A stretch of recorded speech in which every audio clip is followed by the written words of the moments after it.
Okay. Auzubillahiminash-shaytanir-rajim. Bismillahir-rahmanir-rahim. Lecture number 4, which is about the significant figures. Significant figures का definition ये है, the accurately known digits and first doubtful digit in any measured value is known as significant figure. Significant का मतलब ये होता है the digits on which we can believe, on the accuracy of which we can believe, उसको हम significant figures कहते हैं. इसकी मिसाल मैं आपको दे रहा हूँ. ये रूलर है और रूलर से मैं इस लाइन, ये ब्लू लाइन का लेंथ मालूम करने जा रहा हूं. तो देखिए, अगर इस ब्लू लाइन के लेंथ को मैं मालूम करने जा रहा हूं तो मैं लिख लूंगा 1.5 सेंटीमीटर. ये 5 और 5 से थोड़ा सा आगे है तो मैं वैसे एस्टिमेट लगा लेता हूं 4321 सेंटीमीटर. ठीक है, let's suppose this is the possible measured value. ठीक है, मेजर्ड बाय यूजिंग रूलर. तो देखिए, आप इन डिजिट्स में कहां तक इसका बिलीव कर सकते हैं. तो मेरे पास चूंकि इसका लीस्ट काउंट है 0.1 सेंटीमीटर, 0.1 सेंटीमीटर, तो मैं यहां तक इसका बिलीव कर सकता हूं. मैं इन डिजिट्स पे बिलीव नहीं कर सकता क्योंकि ये इसके रेंज से बाहर, इस डिवाइस के रेंज से बाहर है. ठीक है, तो ये आपके पास जो है एक्यूरेटली नोन डिजिट है और ये आपके पास फर्स्ट डाउटफुल डिजिट है. ये आपके पास एक्यूरेटली नोन डिजिट है, ठीक है, ये वाला, और ये आपके पास फर्स्ट डाउटफुल डिजिट है. ये सेकंड डाउटफुल, ये थर्ड डाउटफुल, ये फोर्थ, ये फिफ्थ. ठीक है, मैं इन डिजिट्स पे बिलीव नहीं कर सकता. मैं इन डिजिट पे बिलीव नहीं कर सकता. ये आपके पास फर्स्ट डाउटफुल डिजिट है और ये आपके पास एक्यूरेटली नोन है. ठीक है, तो मैं लिख सकता हूं 1.5 सेंटीमीटर प्लस माइनस 0.1 सेंटीमीटर. ठीक है, तो इन दोनों को हम कहते हैं these are basically a significant figures.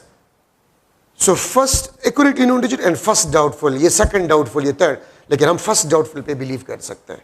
क्यों? इस डिवाइस का range first decimal place in centimetre तक है, तो मैं यहां तक इस पे बिलीव कर सकता हूं. इससे ज्यादा डिजिट्स पे मैं बिलीव नहीं कर सकता. ठीक है, ये बात याद रखिए. तो सिग्निफिकेंट फिगर्स का मतलब आपके पास ये होता है, याद रखिए, all non zero digits are significant. All non zero digits are significant. तमाम नॉन जीरो डिजिट्स आपके पास जो है वो सिग्निफिकेंट होते हैं. तो अगर आपसे कोई पूछे कि real number of significant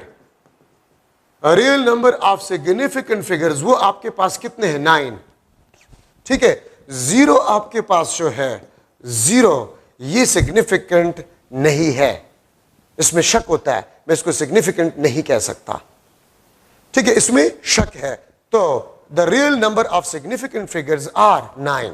the real number of significant figures are 9. अगर मैं लिख लो 3.1234 सेंटीमीटर, इसमें कितने सिग्निफिकेंट फिगर्स है? इसमें 5 सिग्निफिकेंट फिगर्स है. अगर आप लोग देख लें, all non zero digits are significant. ठीक है, अगर मैं इस तरह लिख लो 1.203, ठीक है, तो इसमें ये जीरो भी आपके पास सिग्निफिकेंट होगा. अगर कोई जीरो किसी दो नॉन जीरो डिजिट्स के दरमियान आ जाए तो वो जीरो आपके पास सिग्निफिकेंट फिगर होता है. ठीक है, अगर इस तरह आपके पास आ जाए, ठीक है, कि zero decimal point left side, first non zero digit के लेफ्ट साइड पे जीरो और डेसिमल पॉइंट के लेफ्ट साइड पे जीरो, ये सिग्निफिकेंट नहीं होता है. इसमें आपके पास 3 सिग्निफिकेंट फिगर्स होते हैं. 3.120 जीरो में और मे नॉट बी सिग्निफिकेंट. ठीक है, तो इसके लिए हम रूल्स डिस्कस करेंगे कि कब आपके पास ये सिग्निफिकेंट होंगे जीरोस और कब आपके पास सिग्निफिकेंट नहीं होंगे. ठीक है, तो real number of significant figures वो आपके पास 9 है. 1 2 3 4 5 6 7 8 9. ठीक है, जीरो में और मे नॉट बी सिग्निफिकेंट. हाँ, अगर मैं आपसे पूछूं कि 8.12345 सेंटीमीटर, इसमें कितने सिग्निफिकेंट फिगर्स है? 6. लेकिन अगर मैं आप लोगों से ये पूछ लूं कि इसमें कितने सिग्निफिकेंट फिगर्स है, if this measured value is measured from a ruler, अगर ये रूलर से हमने मेजर किया हो तो फिर इसमें कितने सिग्निफिकेंट फिगर्स होंगे? फिर इसमें आपके पास 2 सिग्निफिकेंट फिगर्स होंगे. अगर मैंने इसको वर्नियर कैलिपर से मेजर किया तो इसमें कितने सिग्निफिकेंट फिगर्स होंगे? 1 2 3. अगर मैंने इसको स्क्रू गेज से मेजर किया है तो फिर 1 2 3 4 सिग्निफिकेंट फिगर्स आपके पास होंगे. अगर आपको लिस्ट काउंट गिवन ना हो या डिवाइस आपको गिवन ना हो या प्रिसीजन ऑफ अ डिवाइस या एक्यूरेसी ऑफ अ डिवाइस आपको गिवन ना हो, तो फिर तो तमाम नॉन जीरो डिजिट सिग्निफिकेंट होंगे, ठीक है। लेकिन अगर आपको यह बताया जाए कि यह पॉसिबल मेजर्ड वैल्यू है मेजर्ड फ्रॉम अ रूलर, तो बावजूद इसके कि ये नॉन जीरो है लेकिन ये सिग्निफिकेंट नहीं होंगे, आपके पास दो सिग्निफिकेंट फिगर्स होंगे, ठीक है। अगर ये वर्नियर कैलिपर से मेजर है तो 1 2 3, अगर स्क्रू गेज से तो 1 2 3 4 सिग्निफिकेंट फिगर्स होंगे, ठीक है। ये बात याद रखिए। तो डिपेंड करता है कौन सा डिवाइस से मेजरमेंट आपने किया है, उसके मुताबिक से आप नंबर ऑफ सिग्निफिकेंट फिगर्स को लेते हैं, ठीक है। साइंटिफिक नोटेशन में 3.123 मल्टीप्लाई बाय 10⁴। साइंटिफिक नोटेशन में ऑल डिजिट्स आर सिग्निफिकेंट, ठीक है, all digits are significant except power of 10, except power of 10। Power of 10 के अलावा तमाम डिजिट्स आपके पास सिग्निफिकेंट होंगे। All digits are significant except power of 10 in scientific notation, ठीक है। साइंटिफिक नोटेशन में 10 पावर के अलावा तमाम डिजिट्स सिग्निफिकेंट होंगे, ठीक है। ये आप देख सकते हैं मुख्तलिफ एग्जाम्पल्स। अगर मैं लिख लूँ 1.234 10⁻⁻⁴, ये चारों आपके पास सिग्निफिकेंट फिगर्स होंगे। लेकिन यहां पर एक चीज और हम डिस्कस कर रहे हैं, अगर मैं लिख लो 60,000 स्टूडेंट्स, अगर मैं लिख लो 60,000 स्टूडेंट्स, तो इसमें कितने नंबर ऑफ सिग्निफिकेंट फिगर्स है? तो मैं 60,000 को लिख सकता हूं 1 2 3 4 मल्टीप्लाई बाय 10⁻⁴ 1 2 3 4, ठीक है। मैं इस तरह भी इसको लिख सकता हूं 6.00 10⁻⁴। मैं इसको इस तरह भी लिख सकता हूं 6.00 मल्टीप्लाई बाय 10⁻⁴। मैं इसको इस तरह भी लिख सकता हूं 6.0 मल्टीप्लाई बाय 10⁻⁴। मैं इसको इस तरह भी लिख सकता हूं 6 मल्टीप्लाई बाय 10⁻⁴। ये भी 60,000, ये भी 60,000, ये भी 60,000, ये भी 60,000, ये भी आपके पास 60,000 है। इसमें कितने नंबर ऑफ सिग्निफिकेंट फिगर्स है? इसमें 5 है, इसमें 4 है, इसमें 3 है, इसमें 2 है, इसमें 1 है। लेकिन पांचों आपके पास जो है, पांचों ये 60,000 को ही रिप्रेजेंट कर रहे हैं, ठीक है।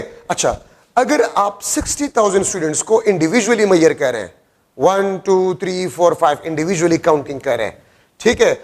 अगर आप इंडिविजुअल काउंटेड 1 by 1, अगर आप 1 by 1 मेजर कर रहे हैं, तो फिर 60,000 में ये जीरोस और 6 सारे सिग्निफिकेंट फिगर्स होंगे, ठीक है।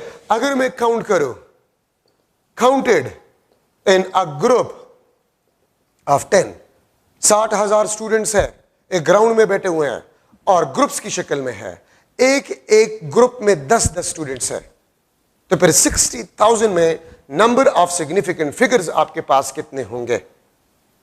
तो अगर आप ग्रुप्स की शक्ल में काउंट कर रहे हैं, एक एक ग्रुप में 10-10 स्टूडेंट्स है, तो 1 group 10 students, second group 20 students, third group 30 students, ठीक है। जो लास्ट ग्रुप होगा वो 6,000 होगा, और 6,000 में 3 जीरो और एक 6, 4 सिग्निफिकेंट फिगर, ठीक है। और यहां पर इस तरह भी मैं लिख सकता हूं 60,000 डिवाइड बाय 10, तो एक जीरो कैंसिल, 4 सिग्निफिकेंट फिगर्स बन जाएंगे, ठीक है। अगर आप 60,000 स्टूडेंट को काउंट करें, counted in a group of 100, in a group of 100, एक group 100 students, second group 200 students, third group 300 students, fourth group 400 students, ठीक है।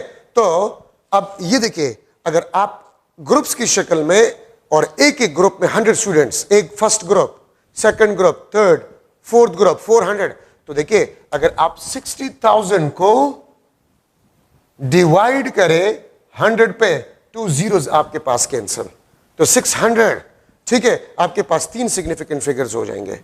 अगर आप 60,000 को स्टूडेंट्स को काउंट करें in a group of 1000, in a group of 1000, ठीक है, तो 60,000 को 1000 पे डिवाइड करें, 3 जीरो कैंसिल, 2 सिग्निफिकेंट फिगर्स आपके पास रह जाएंगे। क्यों?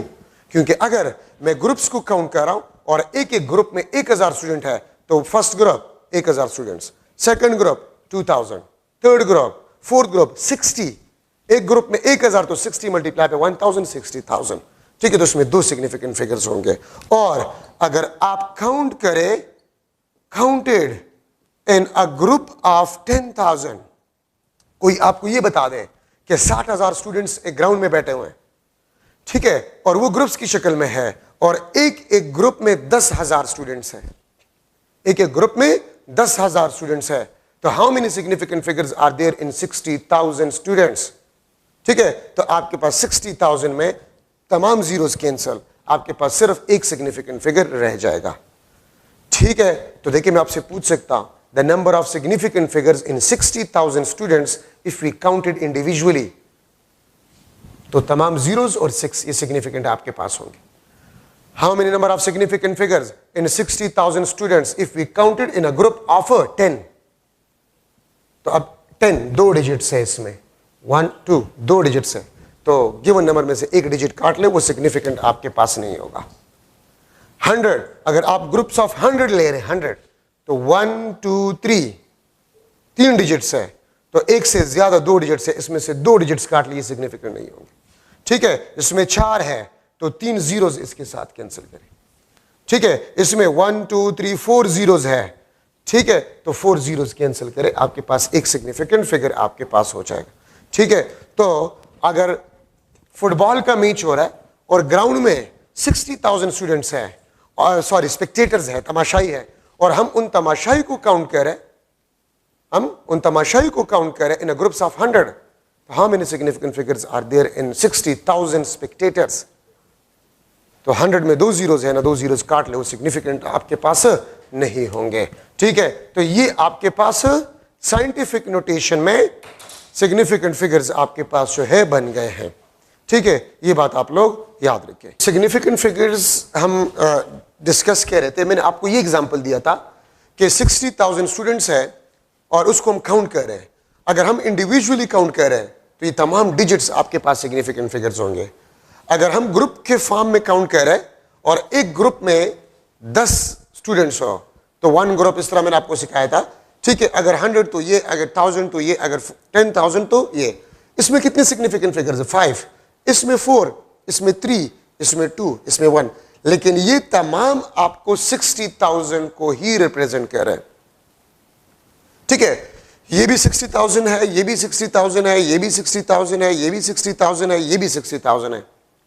ठीक है, लेकिन इसमें सिग्निफिकेंट फिगर्स 5, इसमें 4, इसमें 3, इसमें 2, इसमें 1 सिग्निफिकेंट फिगर्स आपके पास है। अब अगर मैं आपसे पूछूं कि इसमें कौन सा ज्यादा एक्यूरेट है, तो this one is more accurate, significant figures इसमें ज्यादा है। ठीक है, अगर हम इंडिविजुअली काउंट कर रहे हैं और एक स्टूडेंट भी कम हो, हमें पता चल जाएगा, हमें पता चल जाएगा। ठीक है, सो ये सबसे ज्यादा एक्यूरेट है, दिस इज मोर एक्यूरेट। और यहां से मैं लिख सकता हूं, कि सिग्निफिकेंट फिगर्स, द एक्यूरेसी आपके पास जो है, accuracy is directly proportional to the number of significant figures. Accuracy is directly proportional to the number of significant figures. इसमें 5 नंबर ऑफ सिग्निफिकेंट फिगर्स है, इसमें 4, इसमें 3, इसमें 2, इसमें 1।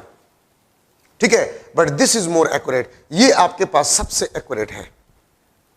ठीक है, तो जितने ज्यादा नंबर ऑफ सिग्निफिकेंट फिगर्स होंगे उतना आपके पास एक्यूरेसी क्या होगा? ज्यादा होगा। क्यों? आसान सी बात है, अगर हम स्टूडेंट्स को इंडिविजुअली काउंट कर रहे हैं और एक स्टूडेंट भी कम हो, हमें पता चल जाएगा। ठीक है, लेकिन आप जितना ग्रुप को बढ़ा रहे हैं, अब अगर मैं ग्रुप में 100 ले रहा हूं तो 100 तो में 2 कम हो सकते हैं, 3 कम हो सकते हैं। ठीक है, जितना ग्रुप बढ़ता है एक्यूरेसी कम होता जाता है, because number of significant figures कम होते जाते हैं। ठीक है, तो accuracy is directly proportional to the number of significant figures. अब इसमें 5, इसमें 4, इसमें 3, इसमें 2, इसमें 1, this is more accurate, this is less accurate. अगर ग्रुप्स में 10,000 स्टूडेंट्स हो, एक ग्रुप 10,000, दूसरा ग्रुप 20,000, तीसरा ग्रुप 30,000। ठीक है, तो 10,000 में अगर 100 स्टूडेंट्स, 200 स्टूडेंट्स भी ग्रुप में कम हो, हमें पता नहीं चल सकता। ठीक है, तो इसका मतलब ये है दिस इज मोर एक्यूरेट, ये आपके पास ज्यादा एक्यूरेट होगा, ठीक है। और वो आपके पास इंपॉर्टेंट कंसेप्ट है, accuracy is directly proportional to the number of significant figures. अच्छा, अब इसमें देखिए MCQ, number of significant figures in 20,000 spectators if counted in a group of 100, ठीक है, if counted in a group of 100 spectators will be dash. तो देखिए दो zeros के साथ कैंसिल, तो इसमें कितने सिग्निफिकेंट फिगर्स रह गए? 3 सिग्निफिकेंट फिगर्स आपके पास रह गए, ठीक है। The number of significant figures in 48,000 eggs if we counted boxes in which 1 dozen eggs kept will be dash। 48,000 अंडे और वो बॉक्सेस में पड़े हुए हैं और उसको हम काउंट कर रहे हैं, लेकिन हम बॉक्सेस को काउंट कर रहे हैं, तो फिर the number of significant figure in 48,000 eggs will be dash। तो डोजन का मतलब आपके पास क्या होता है? 12। इसमें 2 डिजिट्स है, तो 1 डिजिट इसके साथ काट लें, ठीक है, इसके साथ काट लें, तो आपके पास 4 सिग्निफिकेंट फिगर्स होंगे, डोजन। अब एक बात याद रखिए, ग्रुप में एक से ज्यादा जितनी भी डिजिट्स हो, एक से ज्यादा जितनी भी डिजिट्स हो, ठीक है, तो गिवन नंबर में से वो काट ले, वो आपके पास सिग्निफिकेंट फिगर्स नहीं होंगे, ठीक है। अगर मैं लिख लो 1 2 3 4 5 students counted in a group of 1 2 3 students, ठीक है, 1 2 3 students, 1 2 3 4 5 students counted in a group of 1 2 3 students, then number of significant figures, the number of significant figures in total students will be dash। तो आप इसको देख ले, इसमें कितने digits है? 3, तो एक से ज्यादा 2 डिजिट्स ये काट लिए, सिग्निफिकेंट नहीं होंगे, ठीक है। A option 5, B option 4, C option 3, D option 2, तो आपके पास आंसर जो है इसमें 3 सिग्निफिकेंट फिगर्स है। तो याद रखें, ग्रुप्स में एक डिजिट से ज्यादा जितनी भी डिजिट्स हो, तो गिवन नंबर में से आप वो डिजिट्स काट ले, वो सिग्निफिकेंट फिगर्स नहीं होंगे, ठीक है। सो आपके पास सी, ये आपके पास 3, इसमें सिग्निफिकेंट फिगर्स आपके पास 3 है। अच्छा, अब राउंडिंग ऑफ डेटा को हम लेते हैं, rounding off data, rounding off data to right measured value up to appropriate precision or accuracy, ठीक है। तो इसको फिर हम राउंडिंग ऑफ डेटा कहते हैं, bye rounding of some digits, ठीक है। हम कुछ डिजिट्स को राउंड ऑफ करते हैं अप टू एप्रोप्रिएट प्रिसीजन और अप टू एप्रोप्रिएट एक्यूरेसी, ठीक है, डेटा को लिखने के लिए, तो इसको हम राउंडिंग ऑफ डेटा कहते हैं। राउंडिंग ऑफ डेटा मैं लिख लेता हूं 2 7 4, ठीक है, 2 5, बल्कि मैं लिख लेता हूं 2 7 5, ठीक है, मैं लिख लेता हूं 2 8 5, मैं लिख लेता हूं 2 8 7। अगर आपसे कोई ये कह दे कि इसको राउंड ऑफ करे, इसको राउंड ऑफ करे up to 2 significant figures, up to 2 significant figures, और ठीक है, बल्कि 2 सिग्निफिकेंट फिगर्स ही बस मैं लिख लेता हूं, 2 सिग्निफिकेंट फिगर्स तक आप इसको राउंड ऑफ करें, यहां तक आप इसको राउंड ऑफ करें, ठीक है, यहां तक आप इसको राउंड ऑफ करें, यहां तक आप इसको राउंड ऑफ करें, यहां तक आप इसको राउंड ऑफ करें, इसको हम राउंडिंग ऑफ डिजिट कहते हैं, इसको हम राउंडिंग ऑफ डिजिट कहते हैं, इसको हम राउंडिंग ऑफ डिजिट। अगर हम 2 सिग्निफिकेंट फिगर्स तक, ठीक है, या मैं अगर इसमें डेसिमल पॉइंट भी लगा लूं, डेसिमल पॉइंट भी लगा लूं इसमें, तो round off up to 2 significant figures और 1 डेसिमल प्लेस, एक ही बात है, ठीक है। आप इन मेजर्ड वैल्यूज को राउंड ऑफ करें अप टू 1 डेसिमल प्लेस या up to 2 significant figures, up to 2 significant figures. तो देखिए एक बात याद रखिए, if rounding off digit is less than 5, अगर राउंडिंग ऑफ डिजिट 5 से कम हो तो खत्म करें, ठीक है, और आप लास्ट डिजिट तक नंबर को उसी तरह ही लिख लें, ठीक है। अगर राउंडिंग ऑफ डिजिट आपके पास 5 हो, ये देखिए 5, ये देखिए 5, राउंडिंग ऑफ डिजिट अगर आपके पास 5 हो, ठीक है, एंड लास्ट रिटेन डिजिट वो आपके पास ऑड हो, ये लास्ट रिटेन डिजिट, ये लास्ट रिटेन डिजिट, ये लास्ट रिटेन डिजिट, ये लास्ट रिटेन जिसको आप रखेंगे, ठीक है, तो फिर लास्ट रिटेन डिजिट के साथ आप 1 को क्या करें, ऐड करें, ठीक है। If last retained digit is even, अगर लास्ट रिटेन डिजिट आपके पास इवन हो तो फिर याद रखिए लास्ट रिटेन डिजिट के साथ आप 0 को ऐड करेंगे, मींस नो चेंज। आप ये देखिए, ये आपके पास राउंडिंग ऑफ डिजिट है 5 है और ये लास्ट रिटेन डिजिट है, ये ऑड है, तो आपके पास आंसर हो जाएगा, ठीक है, ऑड है तो इसके साथ 1 ऐड करें तो 7 + 1 8, 2.8 आपके पास आंसर होगा। अब ये इवन है और राउंडिंग ऑफ डिजिट 5 है तो इवन को आप इवन ही छोड़ लें, ठीक है। अगर आपके पास rounding off digit greater than 5 हो, अब 5 से ज्यादा है, तो लास्ट रिटेन डिजिट के साथ आप 1 को ऐड करें, ये आपके पास आंसर होगा। अगर राउंडिंग ऑफ डिजिट 5 से कम हो, ठीक है, तो उसको खत्म करें और लास्ट रिटेन डिजिट के साथ लास्ट रिटेन डिजिट को उसी तरह ही लिख लें। अगर राउंडिंग ऑफ डिजिट 5 हो तो फिर 2 रूल्स है, अगर लास्ट रिटेन डिजिट ऑड हो तो ऑड के साथ 1 ऐड करें, अगर इवन हो तो 0 ऐड करें, मींस चेंज ना करें, और अगर राउंडिंग ऑफ डिजिट 5 से ज्यादा हो तो फिर ऑड और इवन वाला कहानी नहीं होता, ठीक है। आप ऑड हो या इवन हो बस 1 उसके साथ ऐड करें और आप नंबर को लिख लें। तो लास्ट रिटेन डिजिट के साथ आपने 1 को ऐड करना होगा, ठीक है। ये आपके पास राउंडिंग ऑफ डिजिट के रूल्स है। अब एक बात याद रखिए, जो रूल हमने 5 के लिए पढ़ लिया, अगर आप 2 नंबर्स को राउंड ऑफ करें, फॉर एग्जांपल मैं यहां पर लिख लेता हूं 42, मैं अब 2 नंबर्स को राउंड ऑफ करूंगा, 42, 50, ये आपके पास 50, ये लेट्स सपोज 71। अब अगर मैं 2 नंबर्स को राउंड ऑफ कर रहा हूं तो 2 नंबर्स को अगर आप राउंड ऑफ करें तो 5 का रूल फिर आप 50 के लिए इस्तेमाल करेंगे।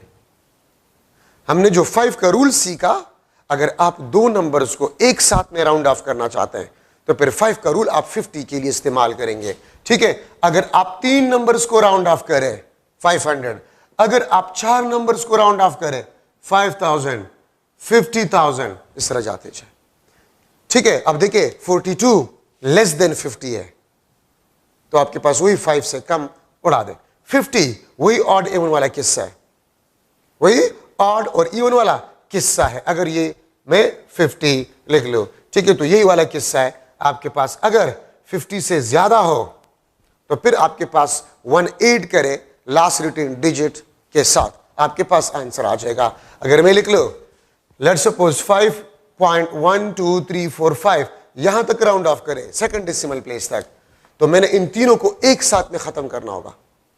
तो 3 नंबर्स में हम 500 का रूल इस्तेमाल करते हैं, 5, 50, 500, 5000, 50,000, तो ये 500 से कम है, खत्म करें, आपके पास 5.12 आंसर होगा, ठीक है। अगर आपके पास इस किस्म का नंबर आ जाए 1 2 3 4 5, ठीक है, और यहां तक आपने इसको राउंड ऑफ करना है, ठीक है, तो आप 3 4 5 वही 500 से कम है तो आप इसको first of all scientific notation में कन्वर्ट करें, 1 2 3 4, ठीक है, 1 2 3 4, 10 टू पावर 4 आपके पास बन जाएगा।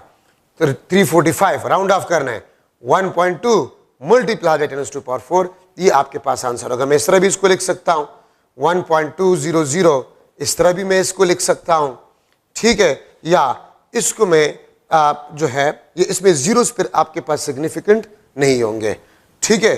तो अगर आप एक से ज्यादा डिजिट्स को राउंड ऑफ कर रहे हैं, ठीक है, तो 5 का रूल 50 के लिए, ठीक है, और 500 फिर 5000 फिर 50,000 इस तरह जाते जाए, ठीक है, तो इसके लिए फिर आप रूल को इस्तेमाल करेंगे। अब अगर मैं लिख लूं कि round off 1 3 5 6 7 2, round off 1 3 5 6 7 2 up to one significant figure, up to one significant figure. अगर मैं ये एक एग्जांपल आपको दूं, ठीक है, तो वन सिग्निफिकेंट फिगर तक आप इसको अगर राउंड आउट करें तो 1.35672 मल्टीप्लाई बाय 10 सुपर 1 2 3 4 5, ये 5, ठीक है। आपने वन सिग्निफिकेंट फिगर तक छोड़ना है तो आपने इन डिजिट्स को खत्म करना होगा। तो आप स्टार्टिंग नंबर को देखिए, स्टार्टिंग नंबर को 3 5 से कम है तो ये सारे डिजिट्स बस आप कहते 5 से कम, तो 1.1 2 3 4 5 मल्टीप्लाई बाय 10 टू पावर 5, इसमें ये जीरोस आपके पास सिग्निफिकेंट नहीं होंगे, ठीक है। तो मैं इस तरह भी इसको लिख सकता हूं, ये सिग्निफिकेंट नहीं है, इसमें एक सिग्निफिकेंट फिगर आपके पास रहेगी। मैं इसको इस तरह भी लिख सकता हूं 1 मल्टीप्लाई बाय 10 टू पावर 5, मैं इस तरह भी इसको लिख सकता हूं, ठीक है। मैं इसको इस तरह भी लिख सकता हूं, ठीक है, 1 2 3 4 5 1 2 3 4 5, मैं इस तरह भी इसको लिख सकता हूं। इसमें ये जीरोस आपके पास फिर सिग्निफिकेंट नहीं होंगे। इस तरह मैं लिख सकता हूं, इस तरह मैं लिख सकता हूं, इस तरह मैं लिख सकता हूं। एक नंबर है, इसको राउंड ऑफ करें up to one significant figure, ठीक है, तो आप इसको उड़ा देंगे 3 5 6 7 2, 3 स्टार्टिंग नंबर को देखिए 5 से लेस है तो सबको आप 5 से लेस कंसिडर करें और आप इसको इस तरह लिख लें, तो ये आंसर या ये आपके पास आंसर होगा। तो मैं अगर आप लोगों से पूछ लो MCQ, the number of significant figures in 1000 apples will be dash. अगर मैं आपसे पूछूं, ठीक है, apples will be dash, A option 1, B option आपके पास जो है 4, सी ऑप्शन 2, डी ऑप्शन आपके पास इनफाइनाइट, ठीक है। अब देखिए, the number of significant figures in 1000 apples will be dash, इसमें ये जीरो सिग्निफिकेंट नहीं होंगे। अगर आपको कोई कंडीशन गिवन नहीं है तो आपके पास एक सिग्निफिकेंट फिगर होगा, ठीक है। और अगर मैं इसके साथ लिख लो the number of significant figures in 1000 apples will be dash if counted individually, if counted individually, अगर हम इंडिविजुअली काउंट कर रहे हैं 1 एप्पल 2 3 4, ठीक है, तो फिर आपके पास कितने आंसर, फिर आपके पास आंसर होगा 1 2 3 4, फिर 4 आपके पास सिग्निफिकेंट फिगर इसमें होंगे, क्योंकि अगर आप इंडिविजुअली काउंट करें तो all digits will be significant. अगर आपको कोई कंडीशन गिवन ना हो तो फिर जीरोस को आपने सिग्निफिकेंट नहीं लेना होगा, ठीक है, जीरो को आपने सिग्निफिकेंट नहीं लेना होगा, ठीक है। ये सेकंड आपके पास question. Third, if counted in group of 10 apples, ठीक है, तो फिर आपके पास आंसर जो है फिर 3 आपके पास आंसर होगा। तो याद रखिए, अगर कोई डिजिट आपको गिवन हो विद जीरोस तो फिर वो जीरो आपके पास सिग्निफिकेंट नहीं होंगे अगर कंडीशन गिवन ना हो। 60,000 स्टूडेंट्स है, how many number of significant figures are there in 60,000 students, जो कि मैं एग्जांपल में कर चुका हूं। 60,000 स्टूडेंट स्टार्ट में कितने सिग्निफिकेंट फिगर है 60,000 स्टूडेंट्स में, तो एक। कितने सिग्निफिकेंट फिगर है 60,000 स्टूडेंट्स में इफ काउंटेड इंडिविजुअली, सब सिग्निफिकेंट फिगर है 5, ठीक है। अगर मैं how many number of significant figures in 60,000 students if we counted in a group of 10, तो फिर 4, ठीक है, इस तरह जाते जाए। तो क्वेश्चन पे डिपेंड करता है। और एक बात ये याद रखिए कि एग्जैक्ट नंबर आपके पास जो होता है, exact number has a infinite significant figures. अगर आपसे ये पूछ लिया जाए how many number of significant figures in exact number 20, in exact number 2, in exact number 5, तो infinite number of significant figures. आप पाई में देखिए, पाई इज इक्वल टू 3.1415 और इस किस्म का एक निशान होता है कैलकुलेटर में। तो पाई में आपके पास क्या होता है, infinite number of significant figure. तो जब तक आपको ये ना बता, देखिए मैं अगर आपसे पूछूं the number of significant figure in 1000, अगर आपसे पूछूं 1000 में कितने सिग्निफिकेंट फिगर्स हैं, 1000 में कितने सिग्निफिकेंट फिगर है, तो एक, ये जीरो नहीं होंगे। अगर मैं आपसे पूछूं कि how many number of significant figures in 1000, in 1000 exact number, तो इनफाइनाइट। अगर 1000 के साथ लिख लिया जाए एग्जैक्ट नंबर या प्योर नंबर तो फिर इनफाइनाइट। लेकिन अगर प्योर नंबर या एग्जैक्ट नंबर की बात ना हो तो फिर आम रूल्स के मुताबिक से आप देखेंगे कि कितने सिग्निफिकेंट फिगर्स आपके पास होंगे, ठीक है। लेकिन अगर मैं आपसे पूछूं the number of significant figures in exact number, तो आपके पास इनफाइनाइट, ठीक है, इनफाइनाइट आपके पास सिग्निफिकेंट नंबर एग्जैक्ट नंबर में आपके पास होंगे। The number of significant figure in 1000, तो 1 आपके पास सिग्निफिकेंट फिगर होगा। अच्छा, एडिशन एंड, अच्छा एक और चीज भी यहां पर याद रखिए, अगर मैं लिख लो MCQ the number of significant figures, the number of significant figures in 100.0, बल्कि मैंने 100 पॉइंट लिख लिया, will be dash। अगर आपने 0.0 भी लिखे तब भी ठीक है, नहीं लिखे तब भी ठीक है। Option 1, B option 4, C option 3, D option आपके पास जो है इनफाइनाइट। तो अगर डेसिमल पॉइंट लिखा गया है तो डेसिमल पॉइंट अगर लिखा है तो इसका मतलब ये है कि ये सिग्निफिकेंट है। अगर मैं लिख लो 100 में कितने सिग्निफिकेंट फिगर है, 1, ये 0 नहीं है। अगर मैंने लिख लिया 100 डेसिमल पॉइंट तो फिर ये तीनों सिग्निफिकेंट फिगर अगर आपने डेसिमल पॉइंट लगा लिया, ठीक है। तो ये बात भी याद रखिए, addition and subtraction rule for significant figures, addition and subtraction rule for significant figure. तो याद रखिए लास्ट रिजल्ट या final result must contains as much number of decimal places is present in less precise measured value।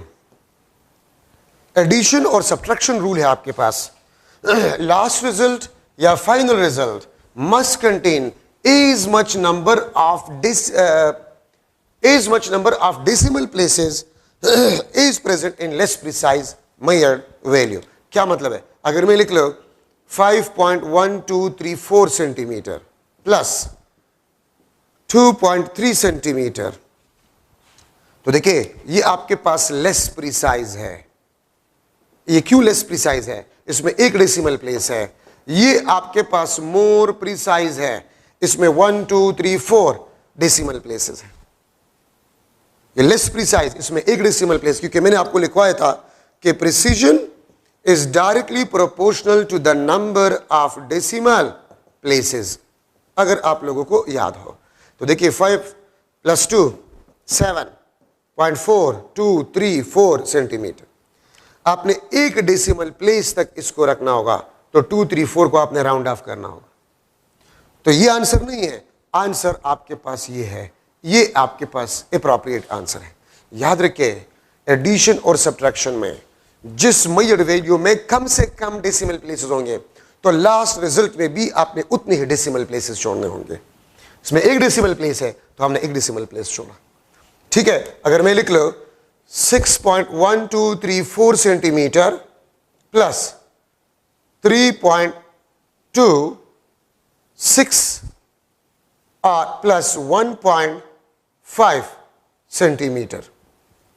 अब देखिए इसमें एक decimal place है, तो 6 + 3 9, ये आपके पास 10, 6 7 8 3 4 सेंटीमीटर। इसमें ये लेस प्रिसाइज है तो आपने यहां तक इसको छोड़ना होगा, इसको राउंड ऑफ करें तो 10.9 सेंटीमीटर, ये आपके पास आंसर, ठीक है। मैं आपसे पूछ सकता हूं MCQ the number of significant figures in final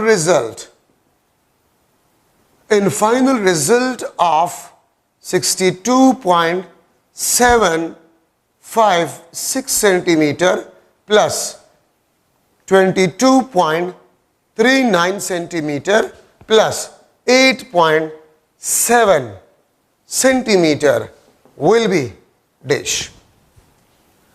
number of significant figures आपके पास जो है वो कितने होंगे? ठीक है, तो मैं लिख लेता हूं ए ऑप्शन 4, 3, 2 और डी ऑप्शन आपके पास जो है 5। तो कितने सिग्निफिकेंट फिगर्स आपके पास होंगे? तो अगर आप देखें 62 प्लस 22 प्लस 8, तो 22 प्लस 8 30, ठीक है, और 60 प्लस 30 90, 92 पॉइंट समथिंग आपके पास आता है। डेसिमल प्लेसेस कितने हैं? एक है, तो एक तो डेसिमल प्लेस होगा, एक तो आपके पास डेसिमल प्लेस होगा, मैं डी लिख लूंगा, ठीक है, और दो आपके पास डिजिट्स है। ठीक है, देखिए 62.756, 22.39, 8.7, तो 6, ये 9, 10, ये आपके पास 14, 8, ये आपके पास 11 और 7, 18, 8, 9, 10, 11, 12, 13, ठीक है, 6, 7, 8, 9। ठीक है, अब आपने एक डेसिमल प्लेस छोड़ना होगा, तो आपके पास 93.8, तो 3 सिग्निफिकेंट फिगर्स आपके पास होंगे। डेसिमल प्लेस एक होगा, डेसिमल प्लेस एक होगा, लेकिन सिग्निफिकेंट फिगर्स आपके पास 2 होंगे। डेसिमल प्लेस एक होगा, लेकिन सिग्निफिकेंट फिगर आपके पास जो है वो 3 होंगे। ठीक है, अब देखिए, तो मैंने सोल्यूशन कर ली, सोल्यूशन की जरूरत नहीं है। अगर आप में आप तेज है तो 62 प्लस 22 प्लस 8 100 से ज्यादा नहीं आएगा, 100 से कम आएगा, और 100 से कम नंबर में 2 डिजिट्स और एक डेसिमल प्लेस, रूल के मुताबिक से एक डेसिमल प्लेस, तो 2 डिजिट्स और एक डेसिमल प्लेस, 3 सिग्निफिकेंट फिगर्स होंगे। 3 सिग्निफिकेंट फिगर्स आपके पास होंगे। अगर मैं आपसे पूछूं the number of decimal places in a final result, number of decimal places कितने होंगे फाइनल रिजल्ट में? तो 1। नंबर ऑफ सिग्निफिकेंट फिगर्स कितने होंगे? 3। नंबर ऑफ डेसिमल प्लेसेस आपके पास जो है वो 1 होंगे। तो ये आपके पास एडिशन और सब्ट्रैक्शन रूल।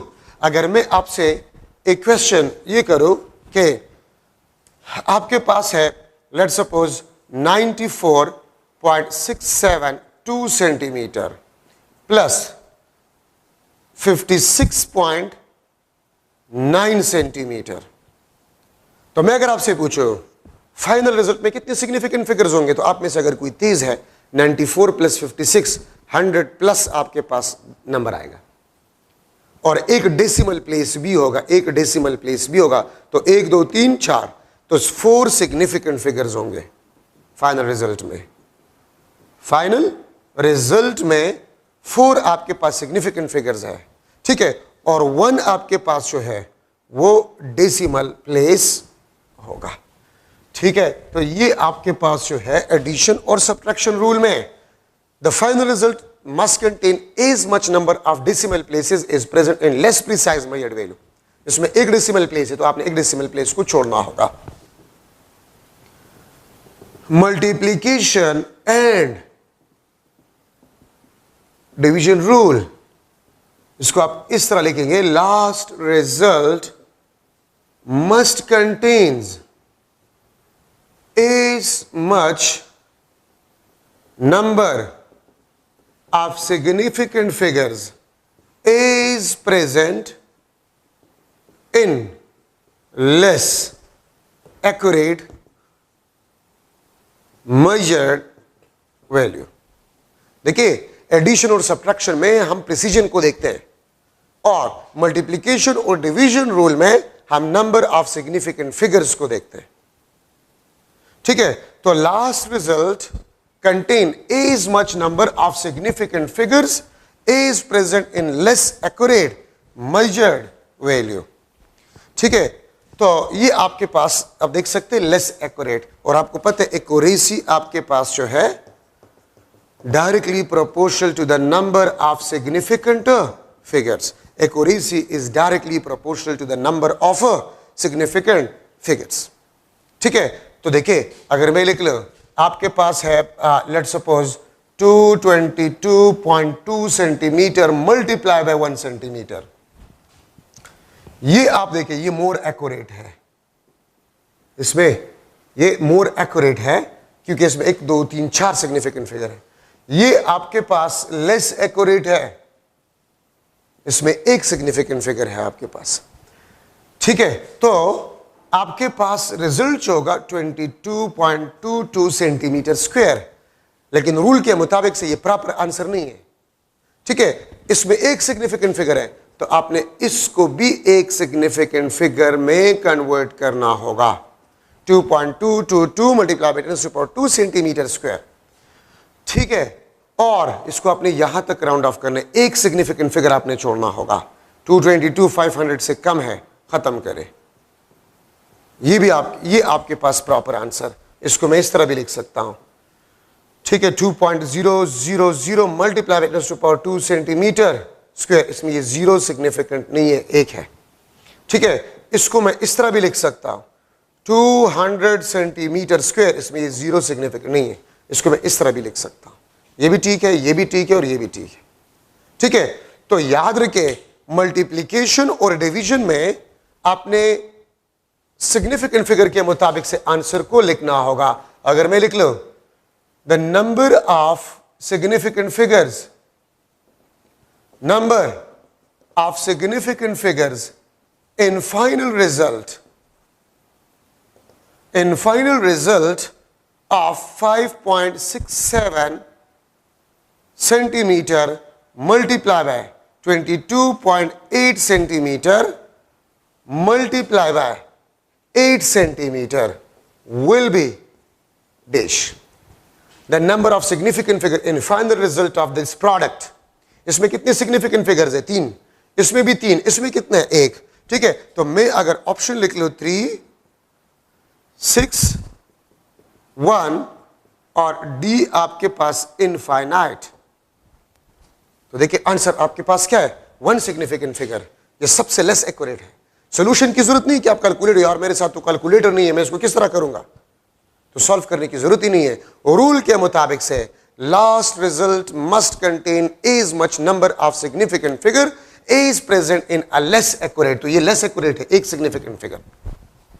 आपके पास एक significant figure final result में होगा। ठीक है, तो ये आपके पास multiplication and division rule है। मैं इस तरह भी लिख सकता हूं कि let's suppose 87.56 centimeter multiply by 1 centimeter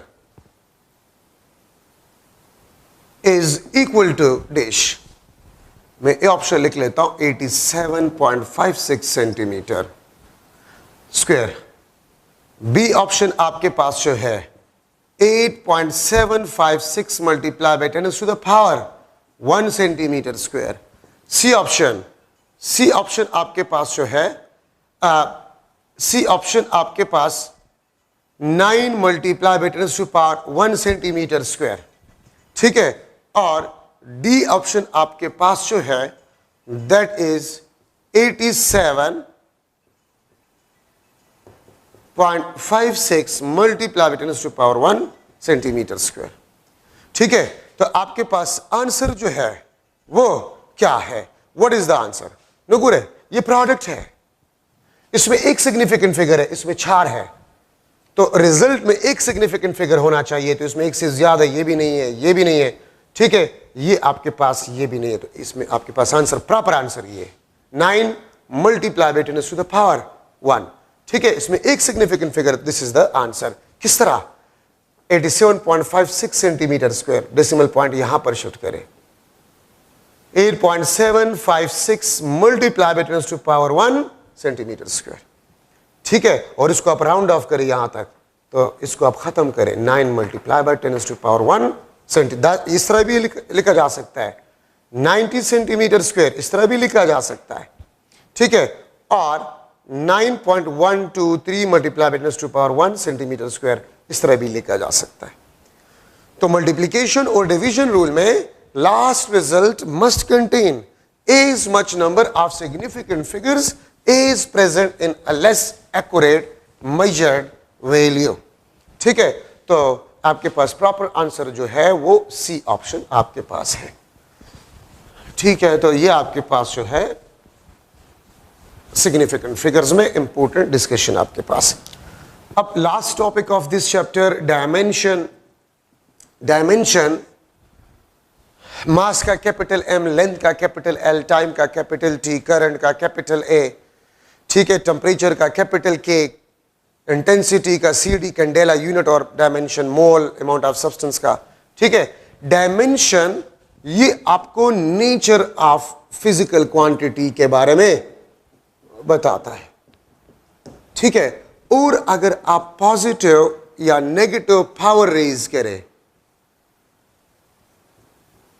तो इसको अगर आप ब्रैकेट में बंद करें या ना करें, इसको हम डायमेंशन कहते हैं। तो हम क्या कहते हैं? डायमेंशन कहते हैं। आप देखिए, आपको जो आसान फार्मूला आ रहा है, अगर आपको यूनिट याद हो, बेसिक यूनिट, तो उससे आप डायमेंशन के बारे में बता सकते हैं। अब देखिए, अगर मैं लूँ स्पीड, तो इसका dimension L T minus one या एम की पावर 0, एल की पावर +1, टी की पावर -1। अगर मैं एक्सेलरेशन लूँ तो लीनियर एक्सेलरेशन एल टी -2 या एम की पावर 0, एल की पावर +1, टी की पावर -2। अगर मैं फोर्स लूँ तो एम एल टी की पावर -2। फोर्स, जो भी फोर्स होगा उसका डायमेंशन एम की पावर +1, एल की पावर +1, टी की पावर -2। अगर फोर्स अप्लाइड फोर्स हो, कूलम्बिक फोर्स हो, ग्रेविटेशनल फोर्स हो, इंपल्सिव फोर्स हो, तो फोर्स का डायमेंशन ये होगा m+1, l+1, t-2, सिवाय इलेक्ट्रोमोटिव फोर्स। ईएमएफ, ये आपके पास पोटेंशियल होता है। ईएमएफ याद रखिए, ये आपके पास पोटेंशियल होता है। ईएमएफ मींस पोटेंशियल, और पोटेंशियल आपके पास होता है work done per unit charge, ठीक है। और इसका डायमेंशन आ जाएगा ml² t की पावर -3 a की power -1। This is the dimension of electromotive force which is a potential basically, ठीक है। तो फोर्स, जो भी फोर्स होगा उसका डायमेंशन आपके पास ये होगा, वर्क, टॉर्क, एनर्जी। इसका डायमेंशन आपके पास ml² t की पावर -2, ठीक है। तो एनर्जी, जो भी एनर्जी होगा, जिस इक्वेशन से भी आप एनर्जी का डायमेंशन मालूम करें, ठीक है, टॉर्क का, वर्क का, तो उसका डायमेंशन आपके पास ये होगा m की पावर +1, l की पावर +2 और t की पावर -2, ml² t की पावर -2। वर्क, टॉर्क और एनर्जी का कभी कभी इस किस्म के क्वेश्चन आते हैं, which pair of physical quantity has same dimension. तो फिर आपने देखना होगा कि किस किस पेयर के डायमेंशन सेम है, ठीक है। कभी कभी इस किस्म के क्वेश्चन आते हैं, ठीक है, इस किस्म के क्वेश्चन आते हैं, the ratio of dimension of coulombic force to the impulsive force will be dash. The ratio of dimension of Coulombic force to the impulsive force will be dash. A option AT/1, B option 1/1, C option A/T, D option आपके पास जो है AL/T। तो देखिए, force, Coulombic force हो या impulsive force हो, F/F dimension cancel, 1/1 आपके पास आंसर आ जाए। कभी कभी इस किस्म के क्वेश्चंस आते हैं, which pair of physical quantities है सेम डायमेंशन। तो फिर आपने पेयर्स में ढूंढना होगा कि किस किस, अगर मैं पेयर बनाऊं वर्क, टॉर्क, ठीक है, एनर्जी, और दूसरा पेयर में रख लूं इलेक्ट्रोमोटिव फोर्स, ठीक है, तीसरा ऑप्शन में रख लूं फोर्स, ठीक है, और एनर्जी, इस तरह। तो आपने फिर पेयर को ढूंढना होगा कि किस पेयर का डायमेंशन आपके पास है वो सेम है, ठीक है। तो वो तो आपने डायमेंशन याद करने होंगे, इसमें कोई वो टेक्निक नहीं है कि मैं आपको बता दूं, ठीक है। सो डायमेंशन आपको नेचर के बारे में बताते हैं। अगर मैं लिख लो कि 1 kilometre is equal to 1 micrometre, तो मैं इसको लिख सकता हूं कि ये आपके पास डायमेंशनली सेम है या इक्वल है या होमोजीनियस है, या होमोजीनियस है। क्यों? ये भी लेंथ है, ये भी लेंथ है, ठीक है। But numerically they are not equal. Numerically आपके पास ये इक्वल नहीं है, लेकिन डायमेंशनली आपके पास जो है ये इक्वल है, डायमेंशनली आपके पास ये इक्वल है। तो डायमेंशन में हम ये नहीं देखते हैं। अगर मैं एक एटम का रेडियस मालूम कर रहा हूं, ठीक है, मैं अगर अर्थ का डायमीटर मालूम कर रहा हूं, मैं सन और अर्थ के दरमियान डिस्टेंस मालूम कर रहा हूं, तो है डिस्टेंस। हम मैग्नीट्यूड को नहीं देखते, हम सिर्फ नेचर को देखते हैं। डायमेंशन में हम मैग्नीट्यूड को नहीं देखते। तो याद रखिए ये डायमेंशनली सेम है, इक्वल है या होमोजीनियस है, लेकिन न्यूमेरिकली आपके पास ये इक्वल नहीं है, ठीक है। तो हम dimensionally length, radius of atom भी लेंथ है, ठीक है, यहां से कराची तक डिस्टेंस भी लेंथ है, अर्थ और सन के दरमियान डिस्टेंस ये भी लेंथ है। तो नेचर अगर लेंथ है तो लेंथ का मैग्नीट्यूड जो भी है they are dimensionally homogeneous are same, ठीक है। अब यहां पर मैं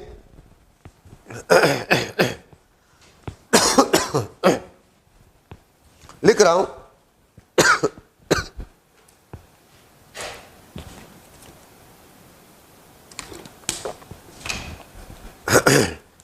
अच्छा, अब यहां पर एक चीज है होमोजेनिटी प्रिंसिपल।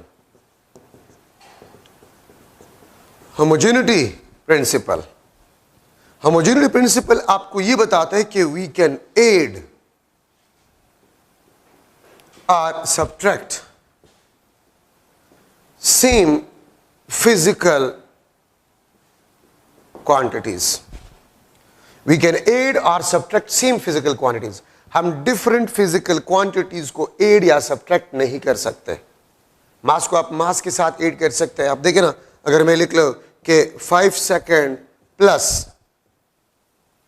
प्लस 12 किलोग्राम, ये हमेशा आपके पास 5 सेकेंड प्लस 12 किलोग्राम ही होगा, हम इसको एड नहीं कर सकते।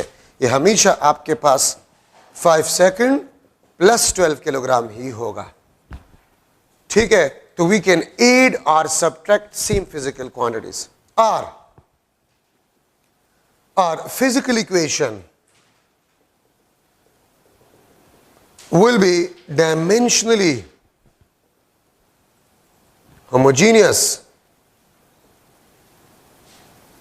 if has same dimension of both hand side। अगर दोनों साइड का डायमेंशन आपके पास सेम हो, ठीक है, तो फिर उस फिजिकल इक्वेशन को हम डायमेंशनली होमोजीनियस कहेंगे। आप ये देखिए, E is equal to MC square, ठीक है। अगर आप इस साइड का भी ले, ये भी आपको ml स्क्वायर टी की पावर -2, ये भी आपको ml स्क्वायर टी की पावर -2। तो it mean this is correct, dimensionally correct है, ठीक है। अगर मैं लिख लो E is equal to MC, तो ये साइड आपको ml स्क्वायर टी की पावर -2 देगा और ये आपको mlt -1 देगा। सो ये आपके पास डायमेंशनली होमोजीनियस या करेक्ट नहीं है, ठीक है। अगर मैं लिख लो, आप इसको चेक करें, S is equal to half A square T square, क्या ये डायमेंशनली होमोजीनियस है? तो इस साइड का डायमेंशन L है और इस साइड का डायमेंशन L स्क्वायर टी की पावर -2, ठीक है। तो आपके पास ये डायमेंशनली होमोजीनियस नहीं है, ठीक है। तो कोई भी फिजिकल इक्वेशन डायमेंशनली होमोजीनियस होगा अगर उस इक्वेशन के दोनों साइड के डायमेंशन सेम हो, ठीक है। या मैं आपको ये भी कह सकता हूं कि कोई भी इक्वेशन डायमेंशनली होमोजीनियस होगा अगर दोनों साइड्स के डायमेंशन आपके पास क्या हो, सेम हो, ठीक है। अगर मैं एक MCQ बना लूं कि लेट सपोज आपके पास है force is equal to AT plus B divide by C plus S, ठीक है। Homogeneous equation, this is homogeneous equation of force where T is time, S is distance and A, B, C are unknown parameters, are unknown parameters, then dimension of S is equal to dash। S का dimension आपके पास क्या होगा, ठीक है, dimension of S is equal to dash. अब अगर आप इस इक्वेशन को देखें तो आप में से मैक्सिमम स्टूडेंट्स इसको छोड़ जाएंगे कि यार ये तो आउट ऑफ कोर्स आया है। आउट ऑफ कोर्स नहीं है, आपने होमोजेनिटी प्रिंसिपल में पढ़ा है कि वी कैन एड और सब्ट्रैक्ट सेम फिजिकल क्वांटिटीज। हम डिफरेंट फिजिकल क्वांटिटीज को एड या सब्ट्रैक्ट नहीं कर सकते। तो आप सीधी के देखे सी एस के साथ, वेयर एस इज डिस्टेंस, इसके साथ एड हो रहा है और आपको बताया गया है कि इक्वेशन होमोजीनियस है। तो अगर सी एस के साथ एड हो रहा है और इक्वेशन होमोजीनियस है तो सी का dimension of C, not S, C का डायमेंशन आपके पास क्या होगा? ठीक है, ए ऑप्शन आपके पास जो है एल एम एल टी की पावर -2, सी आपके पास टी और डी आपके पास जो है नन ऑफ दिस। तो सी किस चीज के साथ एड हो रहा है? एस के साथ एड हो रहा है, एस डिस्टेंस। ठीक है, डिस्टेंस का डायमेंशन क्या है? एल। तो आपको इक्वेशन को देखकर आप कहेंगे कि आउट ऑफ कोर्स, लेकिन ये आउट ऑफ कोर्स नहीं है। ठीक है, आप होमोजेनिटी प्रिंसिपल इस्तेमाल करें, सी एस के साथ एड हो रहा है, एस इज डिस्टेंस, तो सी का डायमेंशन आपके पास डिस्टेंस का डायमेंशन होगा। ठीक है, अगर मैं आपसे पूछूं एमसीक्यू के what will be equation of speed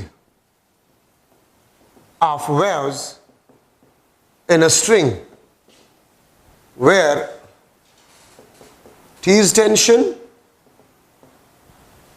ठीक है, T is tension, L is length, M is mass, रो आपके पास जो है this is a density. What will be the equation of speed of wave in a string where T is tension, L is length, M is mass and rho आपके पास है this is a density. T L M की power -1 की power 1 divide by 2। B option आपके पास T into density M 1 divide by 2। C option T density M divide by L और D आपके पास none of this. तो अब आप question को देखिए, आपसे ये पूछ रहा है कि स्पीड का फॉर्मूला कौन सा होगा। तो आप देखिए, आप एक एक इक्वेशन का डायमेंशनल एनालिसिस करेंगे तो जो इक्वेशन आपको स्पीड का डायमेंशन देगा वही फॉर्मूला करेक्ट ऑप्शन होगा। ठीक है, तो मैं इस ए का कर लेता हूं, T tension force, M L T की पावर -2, ठीक है, एल एम की पावर -1 कैंसल, ये आपके पास एल स्क्वायर टी की पावर -2 और पावर भी है 1/2, पावर भी है 1/2, तो ये आपके पास एल टी की power -1। So this is the correct option. आप डायमेंशनल एनालिसिस करेंगे तो जो ऑप्शन आपको स्पीड का डायमेंशन देगा वही आंसर होगा। लेकिन मैं आपको बता रहा हूं सोल्यूशन वाले क्वेश्चन आपने लास्ट में करने होंगे। इसमें अगर किसी को फॉर्मूला नहीं आ रहा तो फिर वो सोल्यूशन करेगा मजबूरन और सोल्यूशन आपसे टाइम लेगा। और मैंने आपको बताया था कि सोल्यूशन वाले क्वेश्चंस जब आपको टेस्ट मिल जाए तो पहले 1 घंटा या 15 मिनट 1 घंटा उसमें आपने सोल्यूशन वाले क्वेश्चंस नहीं करने हैं। अब देखिए, अगर कोई तेज है तो स्पीड ऑफ स्ट्रिंग वेव अगर आपको याद हो तो हमने पढ़ा है ना, ठीक है, चैप्टर नंबर 8 में TLM।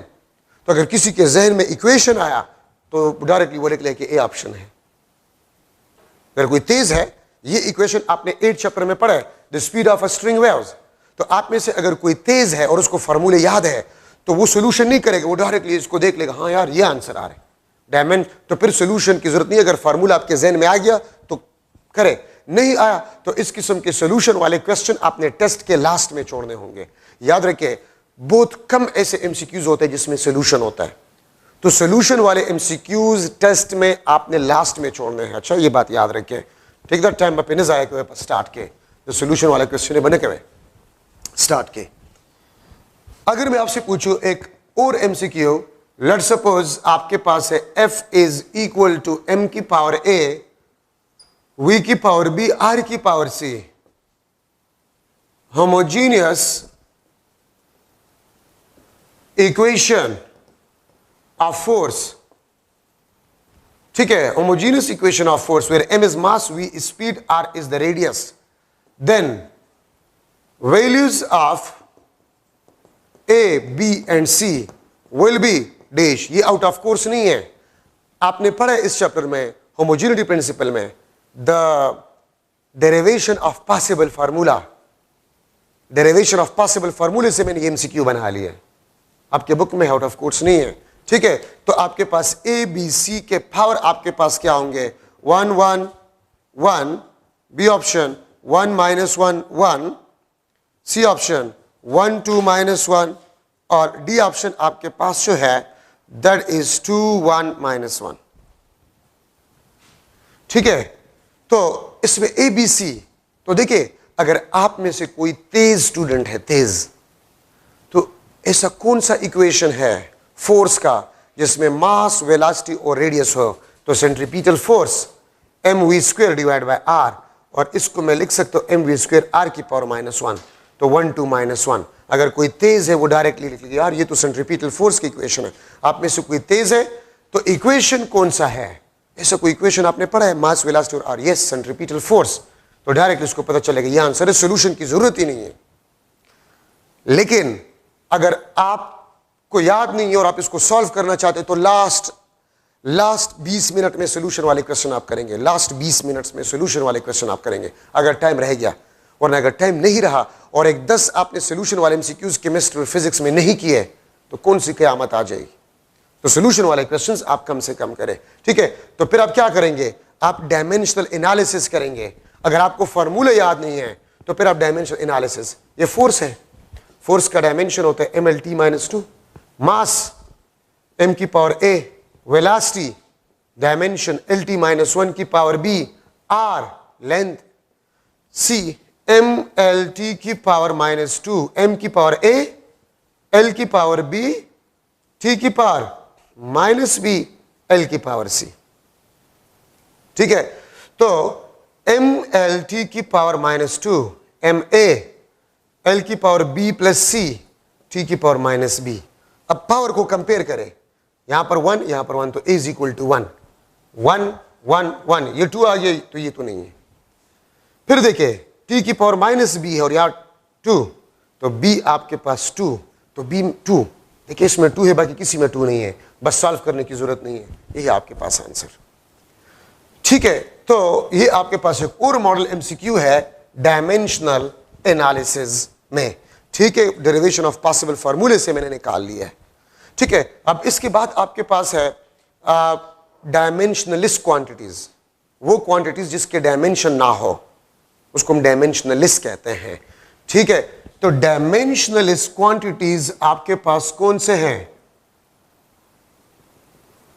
dimensionless quantities which has a no dimension। ठीक है, all trigonometric ratios, all trigonometric ratios। ठीक है, strain, plane angle theta, plane angle, solid angle s। ठीक है, आपके पास रिफ्रैक्टिव इंडेक्स पाई, एक्सपोनेंशियल कांस्टेंट e। ठीक है, नंबर्स 1 2 3 4 5। ठीक है, ये आपके पास डायमेंशनलिस्ट क्वांटिटीज है विच हैज नो डायमेंशन। और याद रखिए जरूरी नहीं है कि जिस क्वांटिटी का डायमेंशन ना हो तो उसका यूनिट भी नहीं होगा। आप प्लेन एंगल देखिए उसका डायमेंशन नहीं है लेकिन यूनिट है रेडियन, सॉलिड एंगल उसका डायमेंशन नहीं है लेकिन यूनिट है। ठीक है, so these are the important points in chapter number first. ठीक है, आपका चैप्टर नंबर फर्स्ट खत्म हो गया है, इंशाल्लाह हम वेक्टर चैप्टर शुरू करेंगे नेक्स्ट लेक्चर में। ठीक है, तो चैप्टर नंबर 2 को थोड़ा सा पढ़ ले, वेक्टर्स को, उसको हम इंशाल्लाह स्टार्ट करेंगे। Thank you so much.